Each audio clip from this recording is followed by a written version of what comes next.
Dr. Cláudio, bom dia. Queria que você me falasse um pouquinho sobre os entraves que atrapalham o crescimento do setor de saúde no Brasil. Eu acho que, em primeiro lugar, é uma questão que envolve o investimento, ou seja, existe um limite de natureza econômica.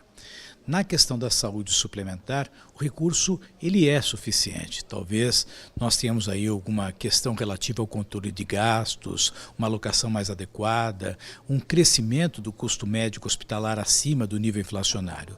Mas na área pública, onde nós temos praticamente 75% da população, existe uma limitação por ordem da quantidade de recursos que são utilizados. Isso sem falar de uma gestão que ela é imprópria, uma falta de uma visão um pouco mais sistêmica e ordenada. Quer dizer, nós temos regiões onde você tem grande oferta de leitos, regiões onde nós temos carência absoluta, ainda um programa da saúde da família que deveria ser maior do que é, e eu acho que, sobretudo, uma visão do contexto de valor.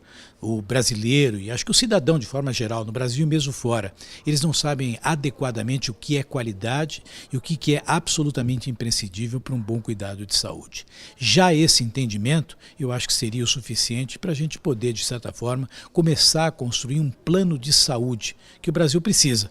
Um plano de saúde tanto na ordem física quanto digital, porque nós sabemos que grande parte daquilo que nós hoje resolvemos com grande dificuldade ganhará agilidade, segurança e qualidade se por acaso nós adotarmos as mecânicas de Big Data e as mecânicas de inteligência artificial. O setor de saúde tem bastante processos judiciais. Eu queria que você me falasse um pouquinho sobre a judicialização, qual o impacto no ambiente de negócio. Primeiro, a gente precisa classificar muito bem que a judicialização é um instrumento legítimo, ou seja, a sociedade tem o direito de questionar aquilo que ela entende como sendo algo que lhe é cabível.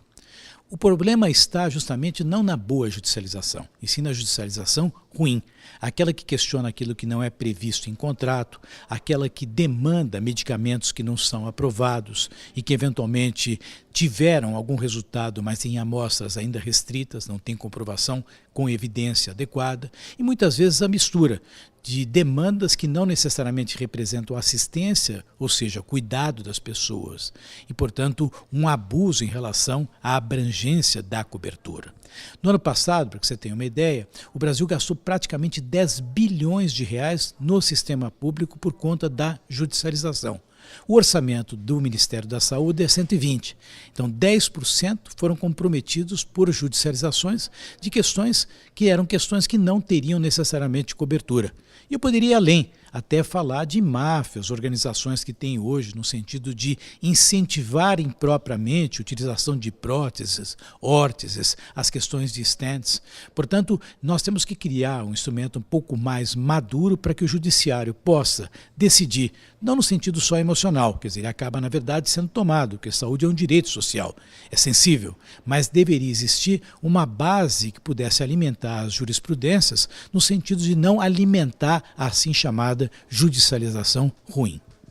Na sua avaliação, o que precisa ser feito para melhorar o acesso da população à saúde? Eu acho que nós temos hoje muitas oportunidades, conforme eu disse para você.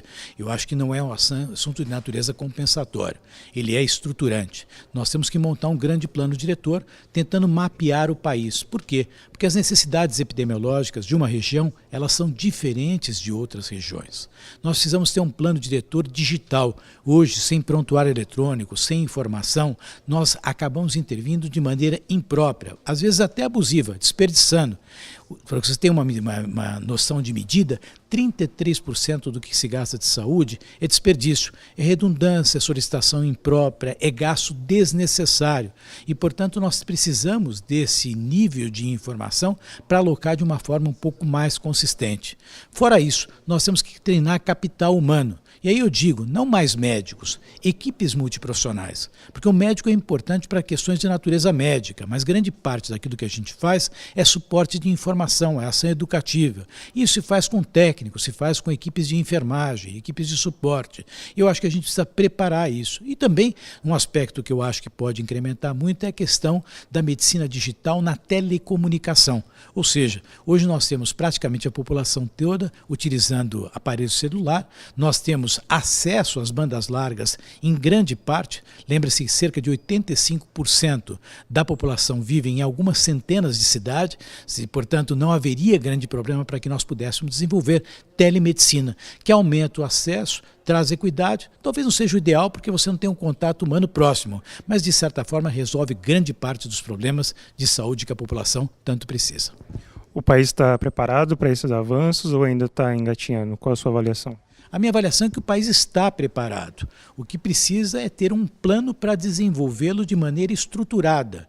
E para isso nós precisamos escolher pessoas que sejam da área e que tenham conhecimento técnico. Tá? Existem países que têm menos recursos, existem países menores, países que, na verdade, souberam utilizar, e aí é que eu acho existe a grande proposta, a grande possibilidade da eficiência do setor privado. Aliás, o setor privado participaria do setor público tranquilamente, como vem acontecendo em outros países. Isso acontece na Espanha, isso acontece na Holanda de maneira muito expressiva, isso acontece em Portugal. E é incrível, porque até os Estados Unidos, que é uma economia extremamente capitalista, um sistema liberal, 40% do financiamento é feito pelo público, ou seja, a mescla entre o público e o privado já deveria estar acontecendo. Se nós quebrarmos esse mito e conseguirmos envolver a iniciativa privada, eu tenho certeza absoluta que em alguns anos, não vai ser imediato, não vai ser compensatório, nós teremos um setor de saúde muito diferente naquilo que o cidadão de fato precisa. Nós estamos no meio de um processo eleitoral. Na sua avaliação, o próximo governo, que áreas ele precisa atuar, que áreas você acha que deve ser prioridade? Eu acho que o Brasil está num momento muito difícil, porque são várias as áreas e uma depende da outra. Em primeiro lugar, não tem como o país crescer e ele se desenvolver sem que a economia tenha aí uma alavanca muito forte, dando um pano de fundo para tudo. Então nós temos que investir fortemente em infraestrutura. Isso gera emprego, isso gera inclusão, isso gera oportunidades e cria, na verdade, condições para que as outras áreas possam se desenvolver.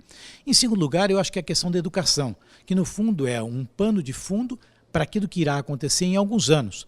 A questão é que o retorno não é imediato e muitas vezes a classe política não se interessa porque está mais preocupado com resultados que possam trazer dividendos nos próximos cenários eleitorais. Não é assim. A educação vai voltar, mas demora um par de anos até que a gente possa ter um retorno em relação a isso. Terceira questão é a questão da própria saúde. Quer dizer, o Brasil está muito longe na questão do acesso. Então tem que ter um plano, como eu citei anteriormente, um plano integrado, diretor e digital de saúde. E o quarto aspecto, eu diria que é trabalhar a questão da violência. A violência tanto será maior, quanto menos a gente tiver emprego. Se a gente investir em emprego, melhora a questão da violência. Mas só isso não basta, não tem que ser um caminho punitivo. A gente sabe que a violência também diminui na medida que as pessoas têm acesso. E quem sabe a melhor resposta para isso seja justamente a educação e a inclusão social. A tendência da violência é diminuir, porque existe a violência que de fato ela é organizada, ela é o cartel, mas existe a violência que deriva também da necessidade que alguns precisam até para comer. Então, se as pessoas não têm chance, não têm como exercer com dignidade as suas vidas, logicamente que a violência acaba sendo lamentavelmente prejudicada. Então acho que são 4 campos que o próximo presidente deveria concentrar e espero não só ele, quer dizer, a gente precisa ter um legislativo à altura. Quer dizer, não adianta a gente imaginar que vai escolher um presidente e o país vai mudar. Se o legislativo de fato não entender que ele está aqui para trabalhar para nós, para desenvolver questões estruturantes e com compromisso na necessidade dos cidadãos e não dos próprios políticos ou dos partidos, lamentavelmente vai ser mais um período de 4 anos perdido.